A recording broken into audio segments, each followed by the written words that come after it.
Sir ఇస్లాంలో యేసు ప్రభు గురించి ఉందని తెలుసా మీకు?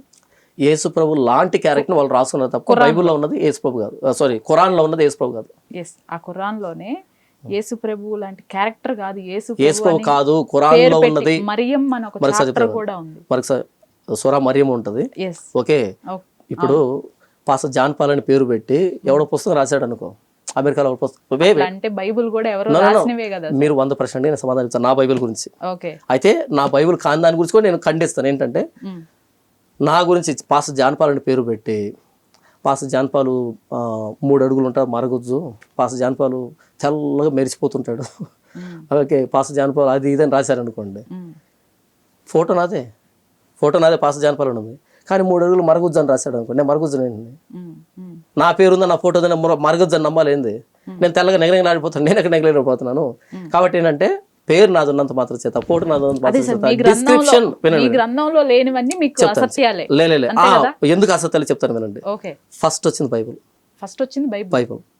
బైబిల్ 2000 years బ్యాక్ కదా వచ్చింది. 2000 years బ్యాక్ యేసు ప్రభు శరీరధారిగా ఈ లోకానికి వచ్చాడు. కొత్త నిబంధన. బైబిల్ ఎప్పుడు వచ్చింది చెప్తానమ్మా. ఆదియందు దేవుడు భూమి ఆకాశం సృజించను. In the beginning God created heavens and earth అని ఉంటుంది. అది ఎవరు రాశారు సార్?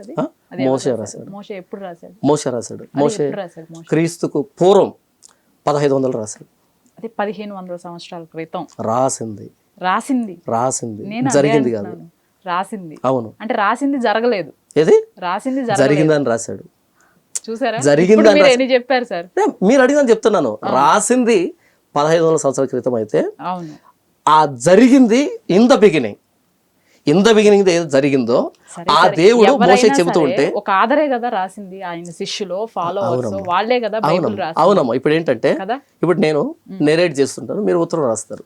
నేను నెరేట్ చేస్తుంటాను, మీరు ఉత్తరం రాస్తారు. ఆ రాసే రాత మీ అనుభవం కాదు, నా అనుభవం.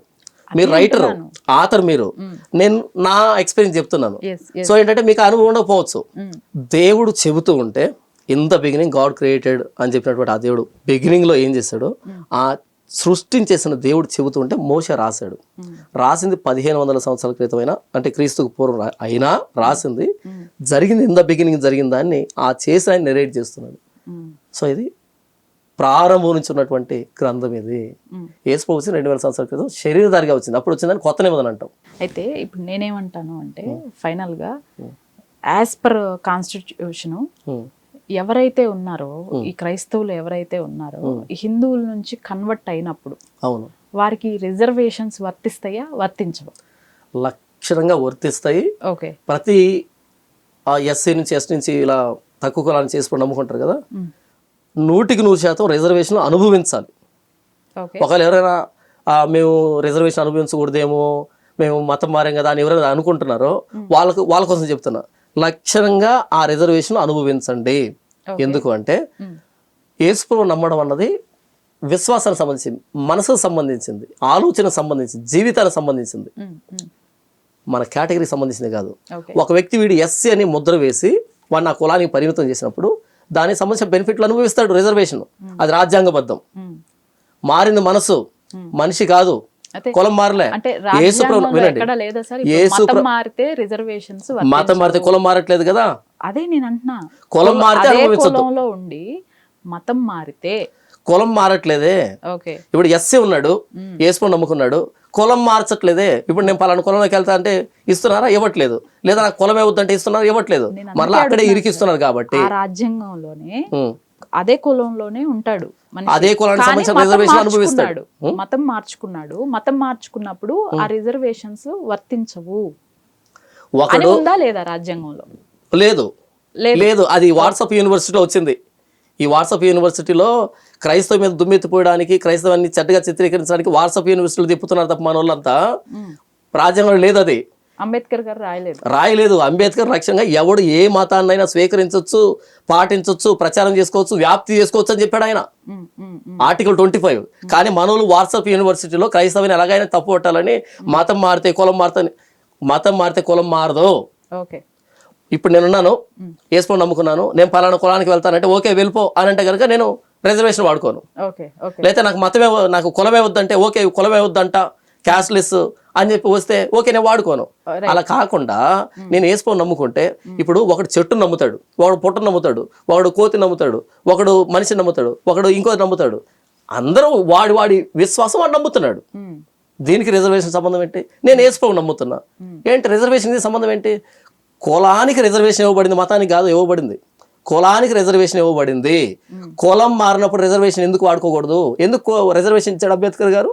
అందరూ సమానంగా ఉండాలని, అణిచివేతకు గురి కాకుండా వీళ్ళు కూడా కొంచెం బెనిఫిట్ ఇస్తే వీళ్ళు కూడా అందరితో సమానంగా వస్తారు కదా ఉద్దేశంతో ఆయన పెట్టినటువంటి బృహత్తరమైనటువంటి చట్టం అది. కాబట్టి కులం మారినంత వరకు రిజర్వేషన్ వాడుకోవచ్చు. ఒకవేళ కులం నుంచి బయటకు వేశారనుకో అప్పుడు వాడుకో రిజర్వేషన్ని. మీకు మాట చెప్పంటారా, ఎస్సీ నుంచి ఎవరైనా ఏసుపరం కన్వర్ట్ అయితే ఏమని రాస్తున్నారు తెలుసా? బీసీసీ అని ఇవ్వట్లే సర్టిఫికెట్, నేరుగా బీసీసీ అని రావట్లే, scheduled caste converted to Christianity ఎంత పొడవు వ్యాసం రాసి ఆ చివరిలో బీసీసీ అని బ్రాకెట్లో రాస్తున్నారు. అంటే బీసీసీ అని వచ్చినా సార్ మరలా షెడ్యూల్డ్ క్యాస్ట్ అని ఎందుకు పడుతుంది అక్కడ? కులం అనే వ్యవస్థ విషవృక్షం ఇది, మనిషిని మనిషిగా చూన్నటువంటి విషవృక్షం ఇది. ఒక పెద్ద కులం వ్యక్తి ఇంట్లో ఉన్నటువంటి కుక్క కూడా గిన్నెలో అన్నం తింటది, కానీ పెద్ద కులం ఇంట్లోకి వెళ్ళినప్పుడు చిన్న కులస్తుడు ప్లేట్లో భోజనం పెట్టరు, చేతుల్లో పెడతారు, ఆకుల్లో పెడతారు. అంటే కుక్క కంటే హీనమైన బ్రతుకుగా చూస్తున్నటువంటి కుల వ్యవస్థ ఇది. మన భారతదేశంలో గోవుకు కూడా నమస్కారం పెట్టి దాని మూత్రాన్ని తాగుతున్నటువంటి పరిస్థితి ఉంది. కానీ ఒక దళితుడు బుల్లెట్ నడిపాడని వాడు 2 చేతులు కట్ చేసినటువంటి దౌర్భాగ్య పరిస్థితి తమిళనాడులో జరిగింది. ఒక దళితుడు వీధిలో వస్తుంటే మూతికి ముంత కట్టాలి, ముడ్డికి తాటిమట్టి కట్టాలి అనేటువంటి దరిద్రపు కుల వ్యవస్థలో ఉన్నటువంటి పరిస్థితి ఇది. కాబట్టి ఏంటంటే నీది కులం అని వాడిని ఆ కులాన్ని కట్టేసినటువంటి ఈ కుల వ్యవస్థలో ఉన్నప్పుడు దానికి సంబంధించిన రిజర్వేషన్ అనుభవించు. అదే రాజ్యాంగంలో ఏవైనా మార్పులు చేర్పులు వచ్చి ఇప్పుడు మీరు చెప్తున్న రిజర్వేషన్స్ ప్రకారమే తీసుకున్నాం, మతం మారితే ఇక పైన రిజర్వేషన్లు ఉండవు అంటే యాక్సెప్ట్ చేయడానికి రెడీగా ఉన్నారా? సంపూర్ణంగా సిద్ధంగా ఉన్నాను. అసలు ఇప్పుడు రాజ్యాంగాన్ని కట్టుబడతాం మేము, రాజ్యాంగాన్ని కట్టుబడతాం. రాజ్యాంగంలో తీసేసింది అనుకో, ఇప్పుడు ఏసుప్రభు నమ్ముకున్నావు అనే ఏదైనా ఒక ఆర్డర్ వచ్చింది అనుకో సంతోషంగా స్వీకరించే వాళ్ళు మొట్టమొదటి వ్యక్తిగా ఉంటాను నేను. ఎందుకని? ఏసుప్రభు పేరును బట్టి ఏదైనా కోల్పోతున్నానంటే అది నా భాగ్యంగా భావిస్తాను నేను.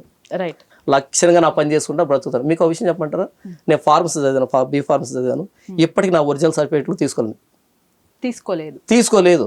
అవి అక్కడే ఉండిపోయాయి, అవసరం లేదు. ఒకవేళ వాళ్ళు ఇచ్చినా సరే 4 గీకోవడం పరికరం నాకు అవి. అంటే నేనేం చెప్తున్నా అంటే నేనేం చెప్తున్నా అంటే సర్టిఫికెట్లు కాదు నాకు భోజనం పెట్టేది, దేవుడిచ్చిన తెలివి, దేవుడిచ్చినటువంటి ఇది. సర్టిఫికెట్లో అక్షరాలు ఉంటాయి, నేను కదా సోర్స్ని, నేను రాస్తే అక్కడ ఉన్నాయి మా సర్టిఫికెట్లు అంతే. పేపర్ నాకు జీవితాన్ని ఇవ్వదు. ఇప్పటికీ సర్టిఫికెట్లు తీసుకోలేదంటే అర్థం చేసుకోండి. అంత సెల్ఫ్ డిగ్నిటీ, సెల్ఫ్ రెస్పెక్ట్ ఉన్నాను నేను. ఇప్పుడు మీరు సేమ్ అదే ఫీల్డ్ లోకి వెళ్ళారు, ఒక బీఫార్మసీ చేశారు అనుకోండి, ఒక మెడికల్ షాప్ మెడికల్ కంపెనీనో పెట్టుకొని ఉండేవాడిని. పెట్టుకోవాలి అనుకున్నప్పుడు మీకు ఇప్పుడు ఏవైతే తీసుకోలేదో అవి అవసరమే. దాన్ని చెప్తాను వినండి. మెడికల్ షాప్లో పనిచేయడానికో ఒక మెడికల్ కంపెనీలో పనిచేయడానికో బెంచ్ వర్క్ వస్తే సరిపోతుంది. నేను వాళ్ళకి తప్పు పట్టట్లేదు, బెంచ్ వర్క్ వస్తే సరిపోతుంది. 4 గోడల మధ్యలో 4 రూముల మధ్యలోనూ పని చేసుకుంటూ బ్రతుకుతాడు, కుటుంబం పోషించబడుతుంది, వాడు కుటుంబం బాగుంటుంది, మంచి శాలరీ వస్తుంది. ఓకేనా? నేను చూజ్ చేసుకుంది ఏంటంటే 4 గదులు 4 గోడల మధ్యలో పని చేయకూడదు, 4 దిక్కుల మధ్యలో పని చేయాలని చూజ్ చేసుకున్నాను. ఒకసారి ఇదో ఇలా చేయి వర్క్ అంటే అలాగే చేస్తూ ఉండేటువంటి వర్క్ నేను చూజ్ చేసుకోవాలి. మొత్తం ప్రపంచానికి నేను టీచ్ చేయాలి అని చూజ్ చేసుకున్నాను. నేను అదే అంటున్నాను సార్, మీరు కెరీర్ వేరేగా చూస్ చేసుకున్నారు, బట్ ఆ బీఫార్మసీ ఎవరైతే చదివి వాళ్ళ మెడికల్ షాప్స్ పెట్టుకున్నారో వాళ్ళ కెరీర్ ని కూడా నేను తప్పు పట్టట్లేదు. నేను కూడా తప్పు పట్టట్లేదు. వాళ్ళు చేస్తుంది కూడా సర్వీసే అంటాను. సర్వీసే, ఎవరు ఏ పని చేసినా సర్వీసే. నేను ఏమన్నాను అంటే నా సెల్ఫ్ రెస్పెక్ట్ అనేది ఏ స్థాయిలో ఉంటదంటే, ఇప్పుడు ఆ సర్టిఫికేట్లు తీసుకుని వచ్చి అవి ఇంకొకరికి ఇస్తే నాకు నెల కొన్ని వేల రూపాయలు డబ్బు వస్తుంది.